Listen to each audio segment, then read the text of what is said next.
नमस्कार दोस्तों, मैं आपका अपने चैनल HVS स्टडीज़ में स्वागत करता हूं। इस वीडियो में आपके लिए 19 दिसंबर 2021 का करंट अफेयर लेकर आ गया हूं। साथ में हम स्टैटिक जीके और रिलेटेड करंट अफेयर का रिवीजन करते हुए चलेंगे। अगर आप इस चैनल पर पहली बार आए हो तो आपसे अनुरोध है, चैनल को सब्सक्राइब कर लीजिएगा। वीडियो अच्छी लगे तो वीडियो लाइक करके ज़रूर जाइएगा। लास्ट में आपके लिए क्विज़ रखा है, उस क्विज़ को ज़रूर सॉल्व कीजिएगा। चलिए बात करते हैं लास्ट डे के क्विज़ की। तो लास्ट डे मैंने क्वेश्चन पूछा था, which state Askot wild life sanctuary declare eco sensitive zone. तो आंसर था उत्तराखंड। उत्तराखंड की एस्कोट वाइल्ड लाइफ सेंचुरी को इको सेंसिटिव जोन घोषित किया गया है। आज के पहले क्वेश्चन की बात करें तो आज का पहला क्वेश्चन है, which state CM launched Sahay scheme for moist hit area. तो जो भी माओवादी एरिया है उसमें किस राज्य ने सहाय स्कीम को लॉन्च किया है। तो आपको बता दूं कि झारखंड के माओवादी जगहों माओवादी इफेक्टेड ज़िलों में सहाय स्कीम को लॉन्च किया गया है। ये स्कीम है क्या? तो यहाँ पर आपको बता दूं कि जो युवा हैं 14 से 19 साल के लड़के और लड़कियाँ, वहाँ पर उनके लिए गेम ऑर्गेनाइज कराया जाएगा, जिससे कि जो माओवादी मॉइस्ट हिटेड डिस्ट्रिक्ट हैं वहाँ पर उनको न्यूट्रलाइज किया जा सके, मतलब उनको कम किया जा सके और जो उनका इफ़ेक्ट है उसको हटाकर खेल के प्रति जो युवा हैं उनकी रुचि बढ़ाई जा सके। तो चीफ मिनिस्टर झारखंड के हैं, उन्होंने इसको लॉन्च किया है। सहाय की फुल फॉर्म अगर आप जानना चाहते हैं तो sports action toward harness aspiration of youth scheme, ये इसकी फुल फॉर्म है। झारखंड के चीफ मिनिस्टर हेमंत सोरेन ने इसको लॉन्च किया है और रमेश बैस यहाँ के गवर्नर हैं। आगे बात करें, अब यहाँ पर हम स्टेट से रिलेटेड जो भी करंट अफेयर बना है उसको रिवाइज करेंगे। पहला क्वेश्चन पढ़ लिया। दूसरा है, Uttarakhand Escorts wild life sanctuary को इको सेंसिटिव जोन घोषित किया गया। मध्य प्रदेश गवर्नमेंट ने पहला ड्रोन मेला ग्वालियर में ऑर्गेनाइज कराया गया और हिमाचल प्रदेश की जो गवर्नमेंट है उसने जनरल कैटेगरी कमीशन को सेटअप किया। मध्य प्रदेश के बाद दूसरा स्टेट ये ऐसा बना जिसने जनरल कैटेगरी कमीशन को सेटअप किया है। हैदरपुर वेटलैंड, जो कि उत्तर प्रदेश का एक वेटलैंड है जिसको रामसर साइट घोषित किया गया है और जो कि बिजनौर के पास लोकेटेड है, मतलब बिजनौर से 10 किलोमीटर अंतराल पे है। उत्तराखंड के चीफ मिनिस्टर पुष्कर सिंह धामी, जिन्होंने मिल्क प्राइस इंसेंटिव स्कीम को स्टार्ट किया। यूपी की कैबिनेट, जिसने आत्मनिर्भर कृषक डेवलपमेंट स्कीम को अप्रूव दिया। कजुवेली वेटलैंड, जो कि 16th बर्ड सेंचुरी बनी तमिलनाडु की आरबीआई के द्वारा। गुजरात लार्जेस्ट मैन्युफैक्चरिंग हब बना है। झारखंड सीएम, झारखंड के जो चीफ मिनिस्टर हैं, उन्होंने हमार अपना बजट वेब पोर्टल को लॉन्च किया है। आगे बात करें, अगला क्वेश्चन है, which ministry inaugurates Khelo India women hockey league. तो आंसर हो जाएगा, इस समय हमारे स्पोर्ट्स मिनिस्टर हैं जिनका नाम है अनुराग सिंह ठाकुर। अनुराग सिंह ठाकुर ने नई दिल्ली में वुमेन हॉकी लीग को लॉन्च किया है और ये पहली बार ऑर्गेनाइज नहीं कराई जा रही। 2015 से इसको ऑर्गेनाइज कराया गया और इस साल इसको नई दिल्ली में ऑर्गेनाइज कराया जा रहा है। किसको? खेलो इंडिया वुमेन हॉकी लीग को, जो कि मेजर ध्यानचंद नेशनल स्टेडियम नई दिल्ली में ऑर्गेनाइज कराई जा रही है। जीतने वाली टीम को 30 लाख रुपया मिलने वाला है। ठीक है, चलिए, और 15 दिसंबर से 21 दिसंबर तक इसको ऑर्गेनाइज कराया जाएगा। 42 मैच होंगे, 14 टीमें यहाँ पर पार्टिसिपेट करेंगी। आगे बात करें तो अब यहाँ पर स्पोर्ट्स संबंधित करंट अफेयर को रिवाइज कर लेते हैं। पहला पढ़ लिया। दूसरा है, ओलंपिक इंडिया 148 एथलीट्स को उन्होंने टॉप एथलीट्स 2024 के लिए डाला है, मतलब कि इनको बहुत बेहतरीन ट्रेनिंग दी जाएगी। 2024 जो हमारा ओलंपिक होने वाला है, कौन सा ओलंपिक? तो मैं आपको बता दूं, विंटर ओलंपिक माफ़ कीजिए, समर ओलंपिक ऑर्गेनाइज कराया जाएगा उसे, जो कि फ्रांस में ऑर्गेनाइज कराया जाएगा। उसके लिए 148 एथलीट को टॉप्स एथलीट की कैटेगरी में डाला है, मतलब उनमें स्पेशल निगरानी में उनकी ट्रेनिंग कराई जाएगी। डेविड वार्नर जो कि ऑस्ट्रेलिया के प्लेयर हैं और हेले मैथ्यूज जो कि वेस्ट इंडीज़ की प्लेयर हैं, इनको प्लेयर ऑफ द मंथ नवंबर के लिए चुना गया है। AIBA ने अपना शॉर्ट फॉर्म, जो बॉक्सिंग की एक ऑर्गेनाइजेशन है वर्ल्ड वाइड, उसने अपना जो शॉर्ट फॉर्म है उसको चेंज किया है। क्या कर रखा है? IBA, जो कि 2028 का जो ओलंपिक है उसके लिए ऐसा इन्होंने किया है, जिससे कि इनके मैचेस बाद में हो सके। स्टार्टिंग में इनके मैचेस ना पड़े, बाद में पड़े।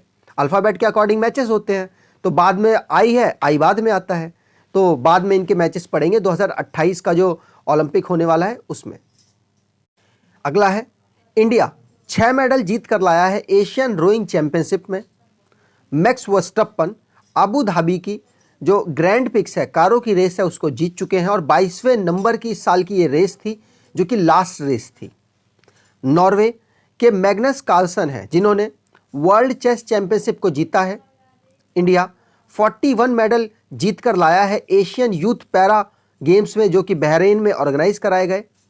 Manipur senior women national football championship को जीता है, जो कि केरल में ऑर्गेनाइज कराया गया। PV सिंधु ने बैडमिंटन वर्ल्ड फेडरेशन के ने वर्ल्ड टूर फाइनल 2021 को जीता है, मतलब वहाँ पर सिल्वर मेडल जीता है। आगे बात करें, अगर आप स्टैटिक जीके की ई बुक चाहते हैं और सस्ते दाम पर चाहते हैं, आने वाले NTPC और रेलवे ग्रुप डी के सिलेबस को कवर करना चाहते हैं, तो आप इस ई बुक का सहारा ले सकते हैं। इस ई बुक में ऑलमोस्ट सारे क्वेश्चंस आपके लिए कवर किए गए हैं। आप इसको ज़रूर परचेज़ कर लीजिएगा, आपको आने वाले एग्ज़ाम के लिए बेनिफिट देगा। कुछ इस तरीके का आपको अंदर पेज मिलने वाले हैं और यहाँ पर नीचे आपको आप देख सकते हैं एक मेल दे रखा है। कोई प्रॉब्लम हो तो यहाँ पर आप मेल करके अपने डाउट को क्लियर कर सकते हैं। आगे बात करें, international migrant day is observed on, तो आंसर हो जाएगा 18 दिसंबर। 18 दिसंबर को इंटरनेशनल माइग्रेंट डे को मनाया गया। आगे बात करें तो इंटरनेशनल माइग्रेंट डे को 18 दिसंबर को हर साल मनाया जाता है यूनाइटेड नेशन के द्वारा, और इसमें एक यूनाइटेड नेशन की एजेंसी पार्टिसिपेट, मतलब आगे होकर मनवाती है। तो इंटरनेशनल ऑर्गेनाइजेशन फॉर माइग्रेशन, इसके द्वारा, इसके लीड में इसको मनाया जाता है और सपोर्ट रहता है यूनाइटेड नेशन का। इस डे को 1990 से रेगुलर मनाया जा रहा है। अगर इसकी थीम की बात की जाए इस साल की, तो harnessing the potential of human mobility, ये इस साल की थीम रही है। आगे बात करें तो इंटरनेशनल ऑर्गेनाइजेशन फॉर माइग्रेशन का हेडक्वार्टर है ग्रैंड इस्कॉनेक्स स्विट्जरलैंड में, और इसको फाउंड किया गया था 1951 में। इसके DG हैं, मतलब डायरेक्टर जनरल है एंटोनियो विटोरिनो। आगे बात करें, डेज को रिवाइज कर लेते हैं, नीचे से स्टार्ट करता हूं। 11 दिसंबर को मनाया गया इंटरनेशनल माउंटेन डे। 12 दिसंबर को मनाया गया इंटरनेशनल डे ऑफ न्यूट्रलिटी, और 14 नवंबर को मनाया गया नेशनल एनर्जी कंजर्वेशन डे। 16 दिसंबर को नेशन ने, भारत देश ने 50वीं विजय दिवस को मनाया। 15 दिसंबर को इंटरनेशनल टी डे, और 18 दिसंबर को international migrant day, national minority day, minorities right day और वर्ल्ड अरेबिक लैंग्वेज डे। ये 3 डे 18 दिसंबर को मनाए गए। आगे बात करें, अगले क्वेश्चन की बात करें, who named the times magazine 2021 athlete of the year, तो आंसर यहां पर हो जाएगा सिमोन बाइल्स। सिमोन बाइल्स जो कि USA की प्लेयर है, जिम्नास्ट खेलती हैं, इनको एथलीट ऑफ द ईयर के रूप में चुना गया है टाइम्स मैगजीन के द्वारा। ठीक है, USA की जिम्नास्ट है, आपको ये बात याद रखनी है। 24 ईयर की हैं और काफ़ी बेहतर परफॉर्मेंस इन्होंने ओलंपिक में किया था, और जिम्नास्ट में हर ऑलमोस्ट जो जिस टूर्नामेंट में पार्टिसिपेट करते हैं काफ़ी अच्छा परफॉर्मेंस ये करती हैं। आगे बात करें तो यहाँ पर रिवीजन कर लेते हैं, पहला पढ़ लिया है। दूसरा, भूटान ने नरेंद्र मोदी जी को अपना हाईएस्ट सिविलियन अवार्ड दिया है। टाइम्स मैगजीन ने पर्सन ऑफ द ईयर 2021 का इलॉन मस्क को सिलेक्ट किया था। अजीम प्रेम जी जिनको doctor Ida S Scudder oration award से सम्मानित किया गया। इंडिया की हरनाथ संधू जिनको 70 नंबर का मिस यूनिवर्स चुना गया। इंडिया के मैथमेटिशियन है नीना गुप्ता, जिनको रामानुजन प्राइज 2021 से सम्मानित किया गया।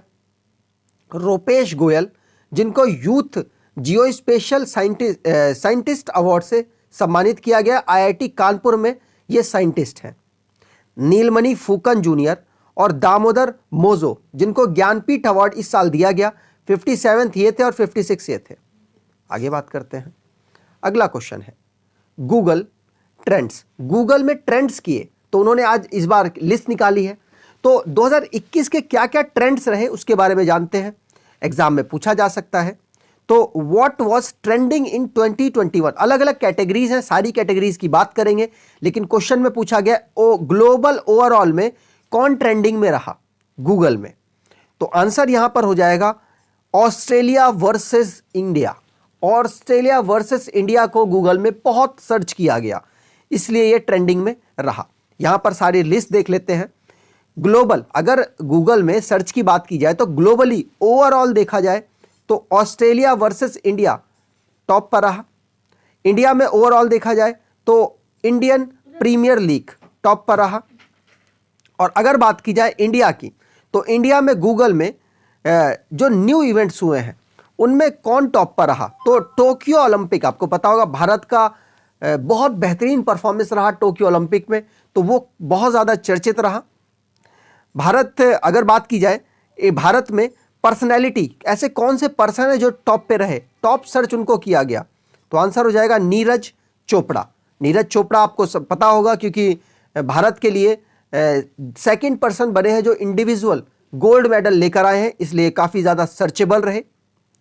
टॉप 10 में स्पोर्ट्स इवेंट 2021 में गूगल में इंडिया का तो कौन रहा, तो मैंने आपको बता ही दिया, आईपीएल, इंडियन प्रीमियर लीग। आगे बात करें। अगला क्वेश्चन है the book Raj Kapoor the master at work authored bye. तो राज कपूर जी के ऊपर एक बुक लिखी गई, लेजेंड थे वो एक्टिंग की फील्ड है, मतलब बॉलीवुड में एक लेजेंड के रूप में जाने जाते हैं Raj Kapoor. The master at work authored by, इस बुक को किसने लिखा है, तो आंसर यहां पर हो जाएगा राहुल रवाइल। तो राहुल रवाइल के द्वारा इसको लिखा गया है। ये बात आपको ध्यान रखनी है, एग्जाम में बुक पूछी जा सकती है क्योंकि जिनके ऊपर लिखी गई है वो बहुत इंपॉर्टेंट पर्सन है। राज कपूर जी के ऊपर राहुल रवाइल के द्वारा एक बुक लिखी गई है। आगे बात कर रहा, इसको लॉन्च भी एम वेंकैया नायडू, जो कि हमारे वाइस प्रेसिडेंट है 13वें नंबर के, उन्होंने लॉन्च किया है, तो बुक मोस्ट इंपॉर्टेंट हो जाती है। आगे बात करें। अगला क्वेश्चन है SEBI forms committee for early detection of market anomalies, what is name of committee. तो मार्केट की जो एनोमलीज है, जो प्रॉब्लम्स है, उनको ढूंढने के लिए एक कमेटी बनाई गई सेबी के द्वारा, उस कमेटी का नाम क्या रखा गया, तो आंसर हो जाएगा अलर्ट्स। अलर्ट्स नाम रखा गया। अर्ली डिटेक्शन, मार्केट में जो प्रॉब्लम चल रही है उसको डिटेक्ट करने के लिए एक कमेटी बनाई जिसका नाम रखा अलर्ट्स। ठीक है, अलर्ट्स में 7 मेंबर रखे गए हैं, उनमें जो हेड है वो है मधारीपुरी बुच को हेड बनाया गया। ये बात आपको ध्यान रखनी है। सेबी की फुल फॉर्म है securities and exchange board of India. और अलर्ट की भी यहां पर फुल फॉर्म है advisory committee for leveraging regulatory and technology solution. पूछा नहीं जाएगा लेकिन आपको पता होना चाहिए मार्केट की अर्ली प्रॉब्लम, मतलब स्टार्टिंग में क्या प्रॉब्लम चल रही है जानने के लिए, मतलब जो भी प्रॉब्लम चल रही है उसको पहले ही जानने के लिए कमेटी बनाई गई अलर्ट, जिसका नाम है सेबी के द्वारा ये बनाया गया। सेबी की बात करें तो इसको फाउंड किया गया था 1992 में। हेडक्वार्टर इसका मुंबई है और एजेंसी के एग्जीक्यूटिव है, मतलब हेड है अजय त्यागी। आगे बात करें। अगला क्वेश्चन है विच ऑर्गेनाइजेशन अप्रूव एक 112 मतलब $112 million loan to establish Assam skill university. तो असम में स्किल की यूनिवर्सिटी डेवलप करने के लिए किस ऑर्गेनाइजेशन ने लोन दिया है, तो आंसर यहां पर हो जाएगा एडीबी, एशियन डेवलपमेंट बैंक ने $112 मिलियन का लोन दिया है असम की स्किल यूनिवर्सिटी बनाने के लिए। ठीक है, तो यहाँ पर एशियन डेवलपमेंट बैंक ने ये किया है, आपको ये बात याद रखनी है।